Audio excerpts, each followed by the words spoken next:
What's going on, guys?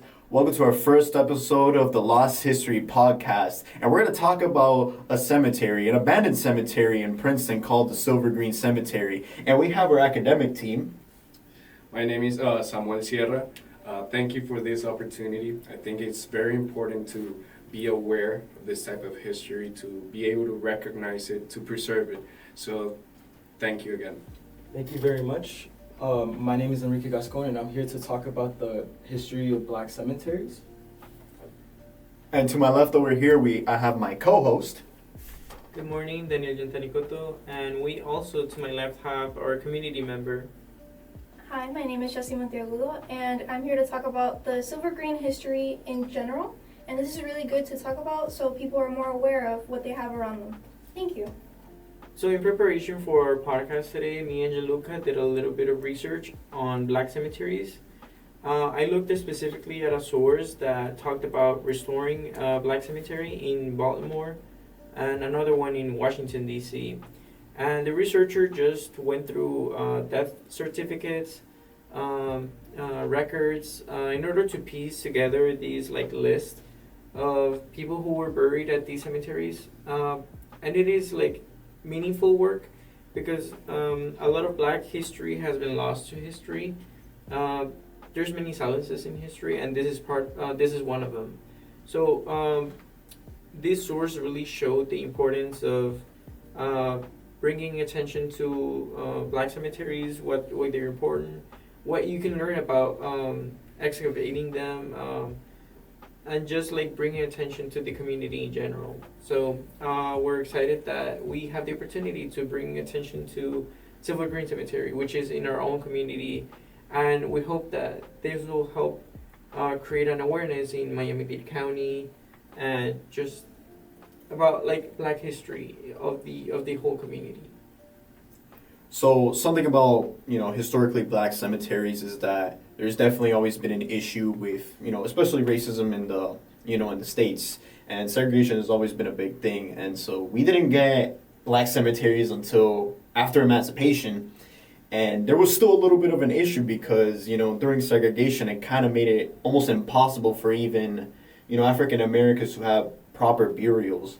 And so you told us that you have a lot of information, based on segregation for black cemeteries. So what do you want to tell us about that? So hello, I brought my research here to show you by Carol West. He specifically dictates on examining African American burial grounds after the Jim Crow era, specifically in Alabama, Mississippi, as well as Tennessee. He specifically notes how these burial grounds were specifically around the edges of towns, separated, reclused away from the rest, especially from whites, reflecting the era of segregation of African Americans, especially African Americans experienced through resistance, especially after their emancipation, the Ku Klux Klan, Jim Crow laws, etc. And this kind of reinforces the idea of the inequality and hardships they even face right after the fact. And specifically, West presents through case studies in Golden Hill Cemetery in Tennessee, along with Shiloh Cemetery within Alabama, showing how these places show the gradual establishment of these areas into places of significant cultural importance for African Americans, even after the fact, even through all this hardship that they faced. Well, thank you for presenting this source. You mentioned a little bit about black cemeteries serving as a tool of segregation. We also see things like Jim Crow laws, the Ku Klux Klan, all these things that serve to remove African Americans to a second-class citizenship. Could you expand a little bit more on how these cemeteries also were part of that toolkit? Okay. So specifically, a source by Jeffrey Smith. He talks about cemeteries, specifically in St. Louis, Missouri. He talks about the racial segregation alongside the societal norms already in place there. He proceeds to discuss specifically about Bellefontaine Cemetery, which was constructed around 1849. He observed the way it reinforced division throughout the separation of the white elite in certain pristine areas while separating the blacks in less maintained sections. For the most part, African Americans were just largely placed in separate cemeteries altogether. Even after emancipation, another known example in St. Louis, was the Greenwood Cemetery. So which started around 1874 as the original commercial, non-denominational burial location for African Americans. These segregated places for burials accurately mirror divisions across a broader society at the time, while it specifically highlights the efforts of Black societies in forming and maintaining their own separate cemeteries, despite discrimination/hardships. It shows the segregation, even in death, influencing the cultural atmosphere in St. Louis between blacks and whites, and can be said the same throughout the entirety of the South. Well, thank you so much, Enrique, for that information.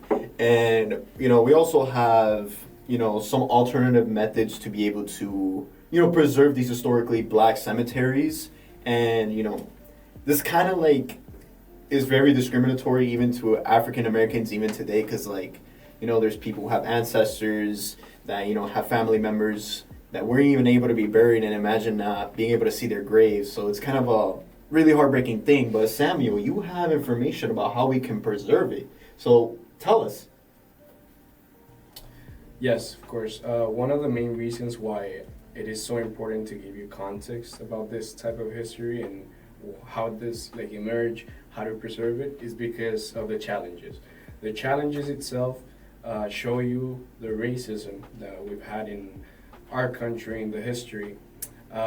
There's a study from Brett and Varga and his group. They're scientists, researchers. They did a study that throughout many decades, the bodies of African Americans, they were being studied without consent. They were just being taken out of their graves without any consent. And of course that's very bad, because you have families that have the bodies of their loved ones there, and then you have someone without consent taking them away.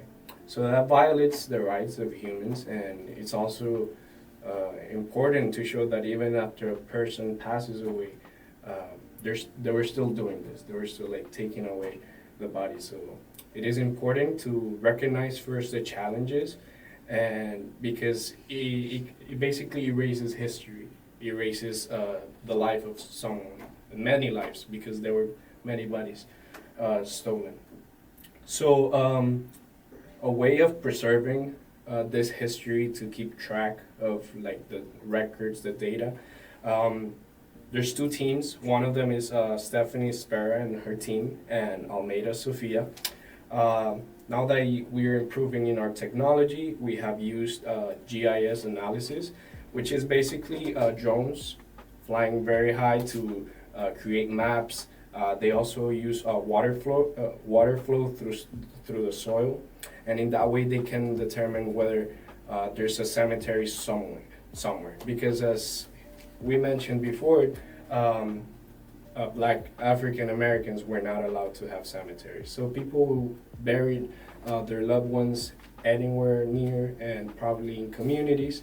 So in this way, they have been able to identify 8,000 potential graves, which is very, very important, not just for history, but for technology. Being able to keep these records and being able to maintain technology being so accurate, it's something that has helped this research of African American cemeteries, especially the silver green one as well, because this type of technology was used to determine how many graves were actually accurate graves and how many were stolen, which ones had a body.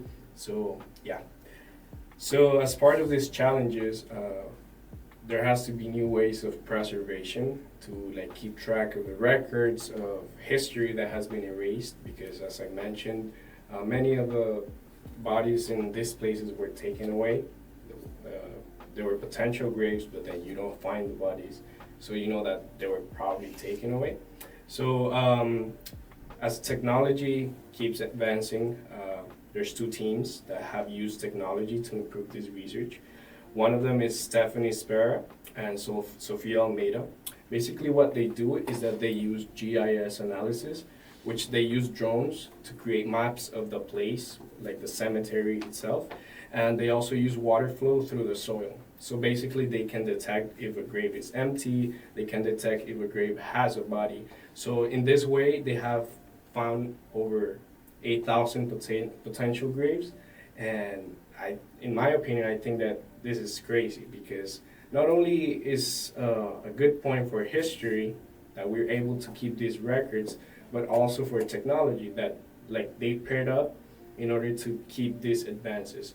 So it helps you a lot for historians, archaeologists, for many people, even for the people that had their loved ones in these cemeteries, to keep in mind that their place for their loved ones was there.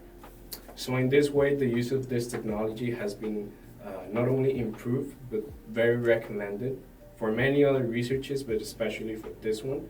And yes, it is a very interesting fact and very good researches that have been created to help with the history of African American cemeteries.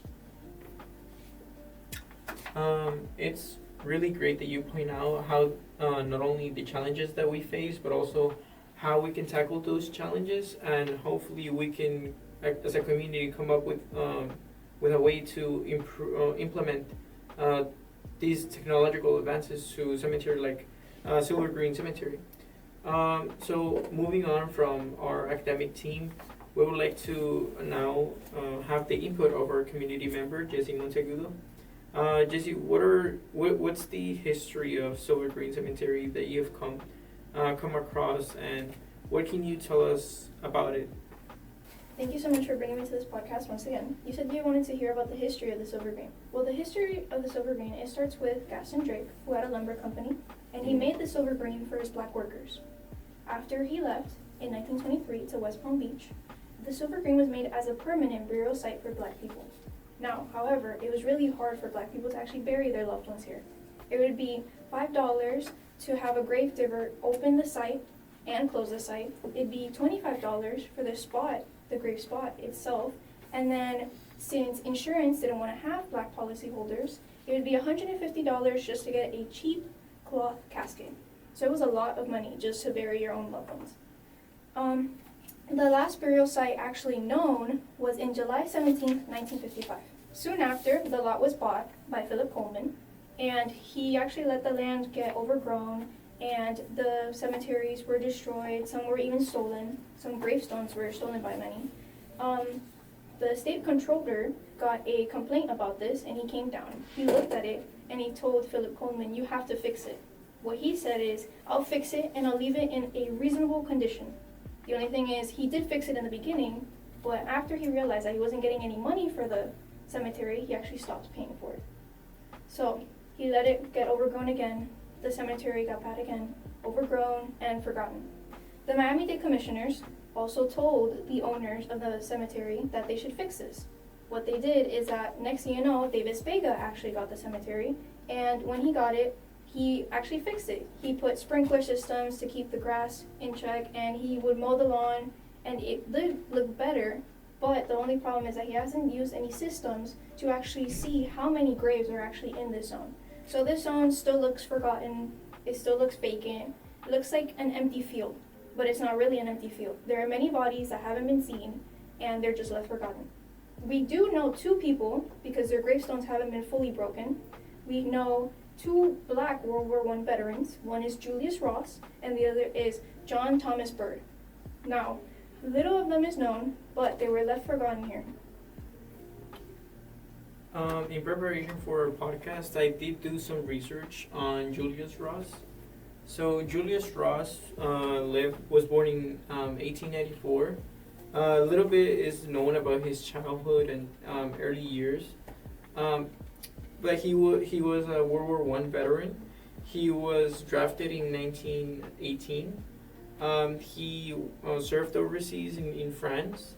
We don't know much about his service, but we do know that he came back in 1919.